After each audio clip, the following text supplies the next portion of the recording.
though National Signing Day is done, we still have a lot to talk about in terms of commits who are now turned signees. In this video, we're going to be talking about one of the most prominent ones that everybody was excited about. Let's talk about who that is, what it means for them, and for Auburn football. I always want to remind you to smash the like button if you enjoy this type of content, and be sure to drop a comment down below as you're watching or listening today.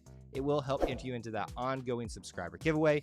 Details are listed in the description link. And lastly, always want to thank members of our booster club like Ann W, who help produce videos like this. Early National Signing Day was a very exciting day for Auburn fans, mainly because all of the different commits minus one that we thought were going to stay with the Tigers ended up signing, completely finishing off that class for the early signing period as we thought and hoped it might be.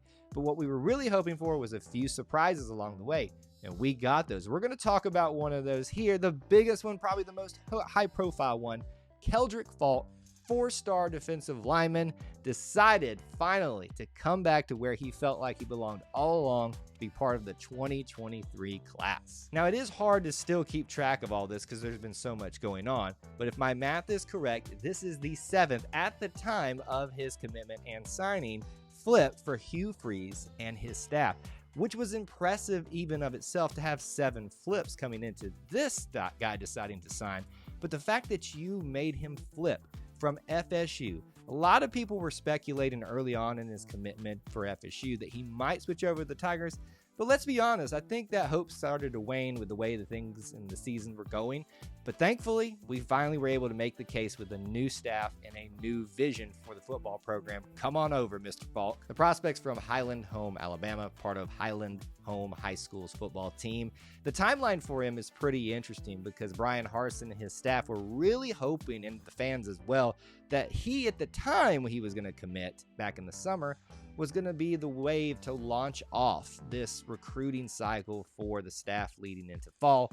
And it didn't end up that way because on July 5th, he committed to FSU. And even though there was still speculation that he might flip at some point, you know, it never just really seemed like it was going to happen. And there were a few unofficial visits throughout the time, but really the momentum started to shift when Hugh Freeze took over. And in December, he took an unofficial visit to Auburn and then went back to FSU and supposedly took another surprise visit on the same day to Auburn because he basically lives between the two of them, and ultimately decided on National Signing Day to flip to the Tigers. So a little bit more about this signee. He's listed at about 6'5" to 6'6", 245 to 245 pounds. In terms of accolades, he was part of the All-American Bowl and also the Alabama-Mississippi All-Star Game. So you can see how high profile of a commit and signee this guy is. In high school, he not only played and was a star on the defensive side of the ball, but he even played a little wide receiver, also wildcat quarterback, as well as played basketball too.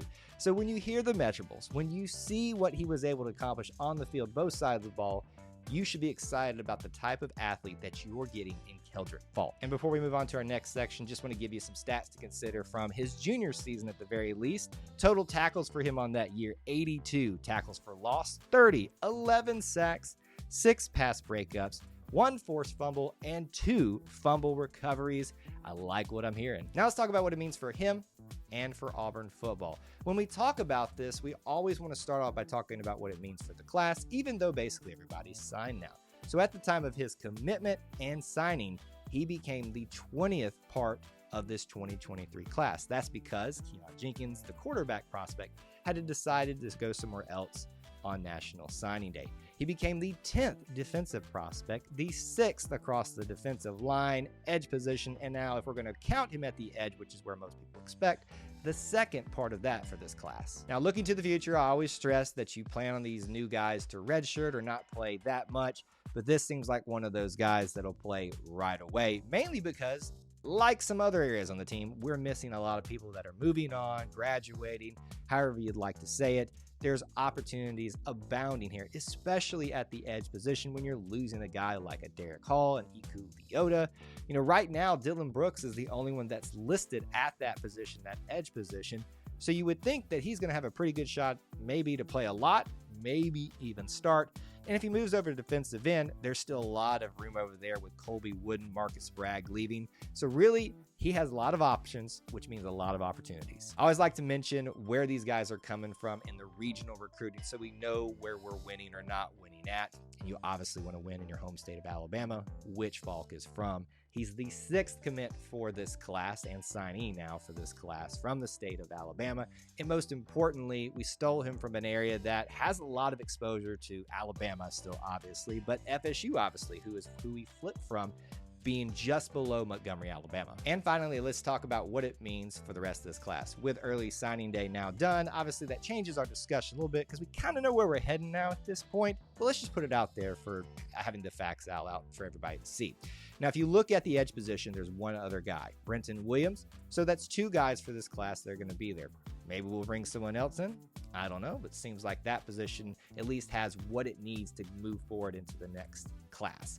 Now, looking at defensive end, you got Wilkie Denard, Darren Reed. He could factor in there as well. My guess is we'll welcome with open arms anybody else that would want to come. Not that we're full, but at the same time, I think we have finally covered the needs that we need at both of those positions. But maybe we'll see somebody else. So that's my thoughts on your brand new signee, the big one everybody was excited for, Keldric Faulk. Would love to know your opinions down in the comments section below. Be sure to do that to be entered into that giveaway and be subscribed because that's part of the process too. Check out those links in the description for how you can help support us here at E2C Network, where we share the whole Auburn experience. War Eagle.